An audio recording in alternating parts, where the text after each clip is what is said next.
We are not your grandmothers and grandfathers in ACP, and I know some chapters that's what I think of. We wanted to make this organization that already existed, that had a name, to see if we could make it work more effectively for justice in our community. Blacks who are prominent in some sense, or they're wealthy, are sometimes just as much resented by other blacks who are not as successful as well. So and I understand that may have very well been the case with them. That jealousy, and it wasn't engineered, but it certainly was manipulated because when people control you, first thing they find out what your differences are, and they exploit those differences. And when you can control the life outcomes of a people, that becomes easy to do. Particularly if you can withhold wealth and power from individuals in that group, or promise them if you'll follow. As I was told by one white gentleman, he said, if you would get with us, we could help you. Yes. I said, well, I don't want that kind of help. Yes. But it's always intrigued me that people like Isadore Banks, they were able to kill Isadore Banks. Now, I got the state of Arkansas, and I've got the county of Crittenden, and I've got the city of Marion.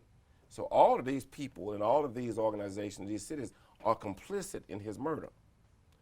It's kind of like in 1888, and Margaret Wilfalk talks about this, and I recommend people to get her book. You can buy it at the library, or go to the library in Marion, the Margaret Wilfalk library, and check out that book. It's the history of Crittenden County. But she talks about in, I believe, June or July of 1888, we had fusion governments. And fusion governments, since blacks were the majority, whites sought to figure out a way to share power, because in fact, blacks could have controlled the entire thing. The one problem that blacks didn't prepare for was self-defense. And people that know me know I talk a lot about self-defense. That seems to turn off, when black folk talk about self-defense, that seems to turn a lot of people off. I find that quite interesting. I wonder why. But at any rate, in 1888, they had a black county clerk, and they had black other elected officials, and so they wanted them out of town. And so a group of about 50 white men came to Marion and ordered them all out of town. They marched them down to the river, put them in a skiff, which is some kind of boat, and sent them to Memphis, and told them that if they returned, they'd kill them. The prominent blacks, the same year, the young black man owned a newspaper. I forget the name of it, but they ransacked his newspaper and threw his press in the Marion Lake. That was to make sure that blacks weren't able to communicate their ideas and thoughts. I learned when I began to write on Facebook after I became president of NAACP that some of the same tactics were used against me, although I'm not personally going to stand for you ransacking nothing here. So we're going to make that clear. That's not going to happen without a fight. But anyway, these men went to Little Rock and visited the governor and asked the governor to intervene on their behalf. And the governor told them that it was a personal matter and refused to support them. So in fact, some of our most prominent blacks were run out of town. So that's sort of, again, a backdrop of blacks were never able to defend themselves. So we have blacks trying to create wealth and economic and political power for themselves, but they don't have a system of governance that will protect them. So precisely. And so this is what happened to Isadore Banks. Hold on just a minute. I think we had somebody out in the audience that had a question. Yes. Hello, Mr. Banks. I wanted to ask, Ms. is Johnson. there any legal action going on pending right now about anything with Mr. Banks' murder or his land or anything? Can I say something? The question is there any pending legal action to address the lynching of Isadore Banks going on at the present? Do you know of any? No, there's, Mr. Johnson, I don't know of any legal action. We are still investigating. There's an investigation, ongoing investigation, that has not stopped and never really has. I'm sure you've probably heard, if not seen, the billboard that is out there that was North of Marion. Yes, north of Marion. That was based on the reason why it's there is it's part of the investigation. There's a woman whose name that is slipping my memory now that was in California, and she solved a case, a murder case, over 60 years. And part of that part of her Strategy. was is that she had a billboard that she had used for that. So she had talked to Neil Shea, who is part of this investigation, who called me and asked me, would it be okay if they put up a billboard? That was respectful. Yeah. Neil is he's a nice guy. I mean, he's serious about, he's done a lot of stuff across the world. Let me make sure the audience understands what we're talking about. There's a billboard right outside Marion, Arkansas, going up Highway 55 on a billboard, and it says, "Who lynched Isadore Banks?" And so just in case, because we were talking about it, but I didn't know if the people that are tuning in would know what we were talking about, so they can go and see it. We've had it on our Facebook, and if you're driving up 55 toward Jonesboro or Turrell or to Blavel, it's over on the left side, on the west side of the expressway.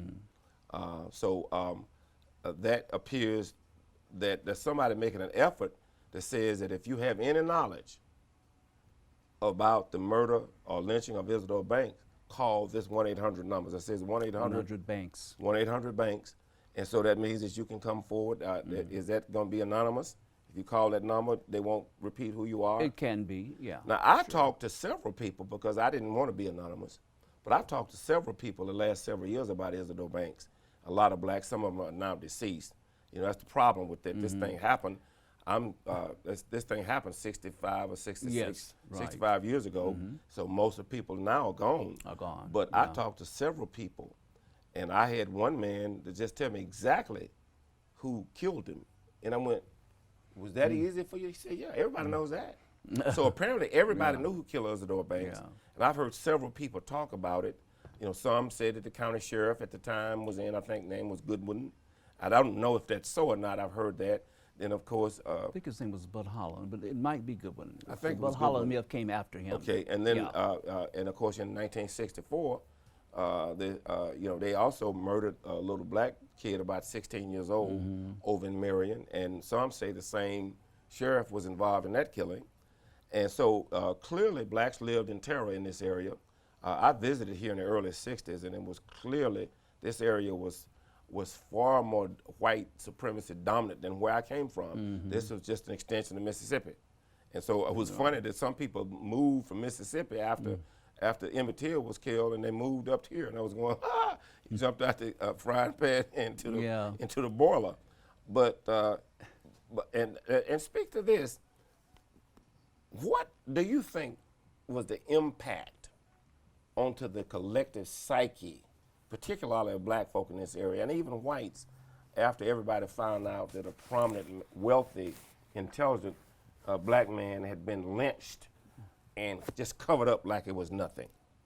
What do you think that said to the community? Well, to the black community, it was exactly what they intended it to be, and that was fear. So that they, just in case there were others that would speak out, because you have to understand. Well, that's terror. Yes, of course. So we talk a lot about government, about terror, slavery, and Jim Crow. This lynching, and I think I pointed out in the beginning how many people were lynched in America, and what I failed to say was that over 90% of these lynchings were either carried out by law enforcement or covered up by law enforcement and or the judicial system.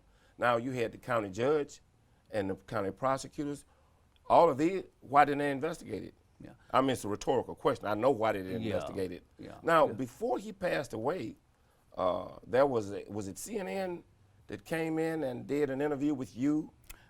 Was it CNN or who was it? CNN has done a couple of interviews with me. Well, they also interviewed Julian Fogelman. Yeah, they did. That was before he passed, and he became noticeably nervous. And I remember that. I saw that, and I understand that a lot of people, and I have no doubt that many people, black and white, knew exactly who did that, because I had several people that told me that. I won't call their names today. I wouldn't want to put them out there. If I knew, I'd tell it. If I knew who killed it, I would tell it, and you deal with me if you want to. But at any rate, my wife told me that her father said when she was little, she said, you know, if they can do that to a man like Isadore Banks, they can do that to anybody. So it was that terror. And it's the same terror that many blacks today fear when stopped by police officers, that police officers often pretend that they don't understand, but I dare say they do.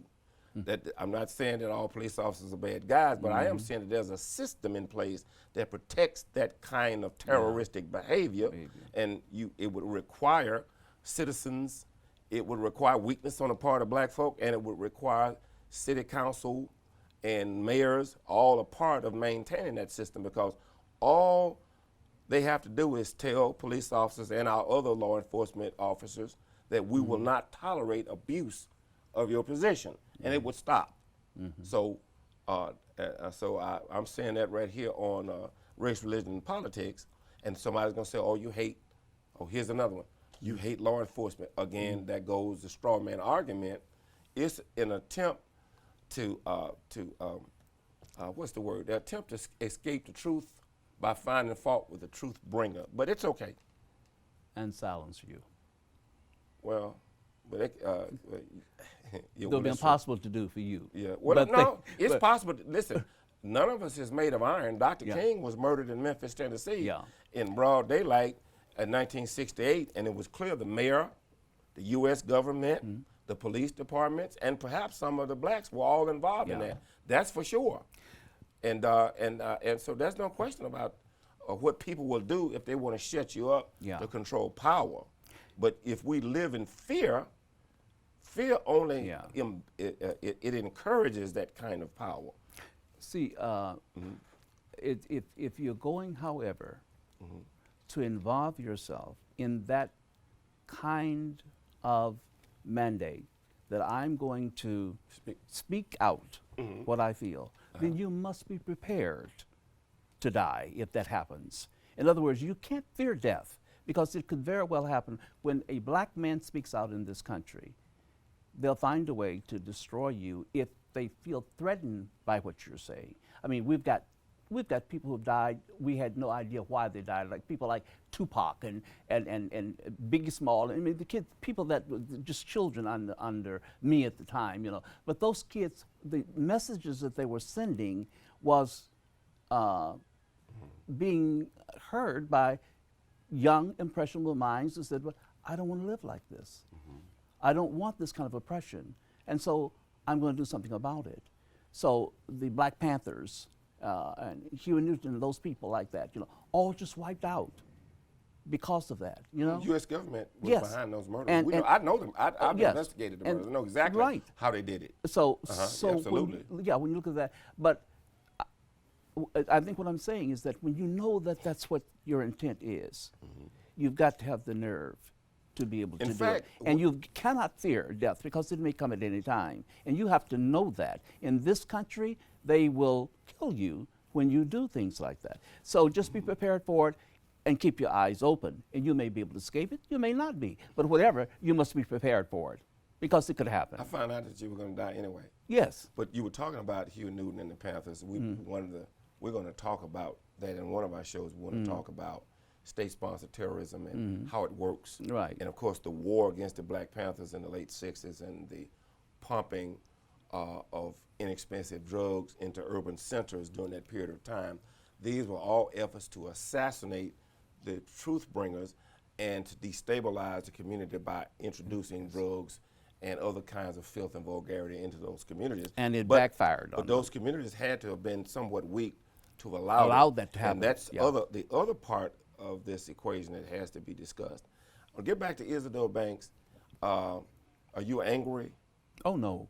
I'm not. Have you ever been angry about the fact that they killed, the people here in this county killed your father? I was angry about everything that happened. It was just not Isadore. I have gone through that stage as a younger man. And until today, I still get accused of being too outspoken. I'm very much like my father. You know, when I Outspoken. yeah, that I'm too much outspoken. For example, the Ministers' Alliance. I'm going to address that. Okay, the Ministers' Alliance. When my wife and I had been to church with the early service that morning, so we left and came to Shoney's here in West Memphis for breakfast. And one of the pastors came up to me. He had a church in Crawfordsville, I think, at the time. He came up to me and he said, Mr. Banks, he said, I talked to the ministers last night to try to get, Friday night, he says, to try to get them to endorse you. He said, and they told me that we can't do that. He said, that man is too outspoken. That was the greatest honor I could have ever received in my life, to say you did not endorse me because I was too outspoken. That let me know that I'm saying something that is obviously truth. May I address that? Yes, just briefly? sure. Calling you too outspoken, too radical, too provocative is the language of the accommodationist. It's the language of the collaborator. It's the language of the race traitor. It's coon talk. It simply says is that you're a man of character and courage, and we're not. So rather than us accept righteous principles to live by, we'll just find fault with you. These are the same Pharisee-minded folk who, when challenged by the truth coming from the Jesus of the Scripture, sought to kill him, to shut his mouth. I'm very familiar with the too outspoken to this. What does it mean? It always refers to a black man who challenges the social structure of white supremacy. And their role, the problem is that they have a role in it as overseers of the black slaves, and to keep them in line so that the white power structure can exploit them, and that's their role. And so they don't like it that you are attempting to challenge that system of racial domination, which could not work without black preachers and many black preachers and many black politicians who play a role in it as gatekeepers. We are not your grandmothers and grandfathers in ACP, and I know some chapters that's what I think of. We wanted to make this organization that already existed, that had a name, to see if we could make it work more effectively for justice in our community.